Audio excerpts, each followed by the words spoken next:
রমজান মাসে শুধু মনে হয় কি খাই কি খাই। আসসালামু আলাইকুম, আপনারা সকলে কেমন আছেন? আশা করি সকলে অনেক ভালো আছেন। তো রমজান মাস এমন একটা মাস, সারাদিন মনে হয় সব কিছু খেতে পারবো, কিন্তু ইফতারি নেওয়ার পর বা মুখে পানি নেওয়ার পর কোনো কিছু খাওয়া যায় না। মানে সব কিছুতে অনীহার চলে আসে। মানে শরবত খাওয়ার পর তো আর কোনো কিছুই ভালো লাগে না। এদিকে কিন্তু আপনাদের ভাই আজকে বাজার থেকে আসার পথে, সরি আজকে না, এটা হচ্ছে যেই দিনের ভিডিও তার আগের দিনে, মানে যেই দিন রান্না করেছি তার আগের দিনে রাত্রেবেলা পটল নিয়ে চলে এসেছে। বাজারে নতুন পটল উঠেছে, ভাবলো যে নতুন পটল হয়তো বা ভালো লাগবে খেতে, এই জন্য নিয়ে চলে এসেছে। তো আমিও যথারীতি পরের দিন পটলটা রান্নার জন্য রেডি করে নিয়েছি। তো এখানে বেগুন দিব না, বেগুন খেতে তো আরোই বাজে লাগতেছে, আবার দামও বেশি, কিন্তু ভালো লাগতেছে না। তো এই জন্য ভাবলাম বেগুন ছাড়া সুন্দরভাবে পটলগুলো কুচিয়ে, আলু কুচিয়ে আজকে একটু চিংড়ি মাছ দিয়ে রান্না করব। তো চিংড়ি মাছটা আমি রান্না করতে চাইলাম না, এখানে আমি ট্যাংরা মাছ দিতে চেয়েছিলাম। তো ছেলেটা বলতেছে আম্মু মানে চিংড়ি মাছ দিয়ে তরকারি খাবো। তো এই জন্য ভাবলাম যে ছেলেটা যেহেতু আবদার করেছে, তো তার আবদারটাই রাখা যাক। এই জন্য হচ্ছে চিংড়ি মাছ দিয়ে আজকের এই পটলে চচ্চড়ি করব, হাতে মাখিয়ে হালকা একটু রস রস করে। তো এই তো রেগুলারলি যেইভাবে আমি চচ্চড়ি হাতে মাখাই, পেঁয়াজ, কাঁচামরিচ, ঝাল, লবণ, হলুদ, বাটা মশলা, তেল দিয়ে পরিমাপ মতো, এটা তরকারি পরিমাপ বুঝে দিতে হবে। তো দিয়ে দেওয়ার পর ভালোভাবে হাতের সাহায্যে মাখিয়ে কিছুটা চিংড়ি, অল্প, বাবা যে দাম, 1000 টাকা কেজি, আধা কেজি নিয়ে এসেছিলাম। বেশ অনেক কয়টা পোটলা করে ছোট ছোট করে রেখেছি। তো তরকারিতে অল্প চিংড়ি হইলেও কিন্তু খুবই মজা লাগে। তো মাখা শেষে পরিমাপ মতো পানি দিয়ে উপরে একটু তেল দিয়ে রান্নার জন্য চাপিয়ে দিয়েছি এক পাশে। আর এক পাশে ভাবলাম যে পটলের দাম প্রায় হচ্ছে 150 টাকা কেজি পটল নিয়ে আসছে, তো সেই পটলের খোসা কি আর ফেলে দেওয়া যায় বলেন তো? তো সেই পটলের খোসা আর ছোট ছোট গোল গোল আলু, ওই আলু দিয়ে ভর্তা বানাবো।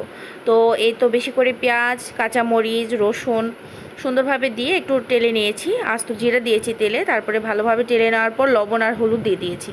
তো এখানে কাঁচামরিচের পরিমাণ কিন্তু অনেক বেশি আছে, এই জন্য কিন্তু আমি হচ্ছে আর হলো অন্য কোনো মরিচ অ্যাড করি নাই।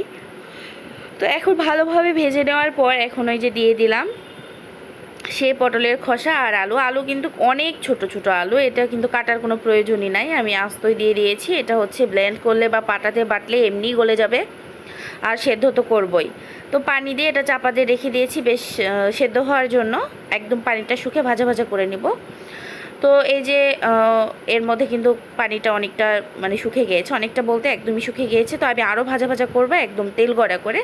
আর ওইদিকে কিন্তু তরকারিটা একবার নাড়া দিয়ে নিয়েছিলাম, তো আবারও একটু ভালোভাবে নাড়াচাড়া দিয়ে একটু দেখে নিব যে তরকারি ঠিক আছে কি না। এদিকে কিন্তু আমার ছেলেকে ডাকি সব সময় রান্নার জন্য যে একটু লবণ দেখো বা সব ঠিক আছে কি না। যদিও অনেক ছোট মানুষ, কিন্তু সে বলতে পারে যে না আম্মু ঠিক আছে, টেস্ট না অনেক মজা হয়েছে, এরকম করে আর কি বলে।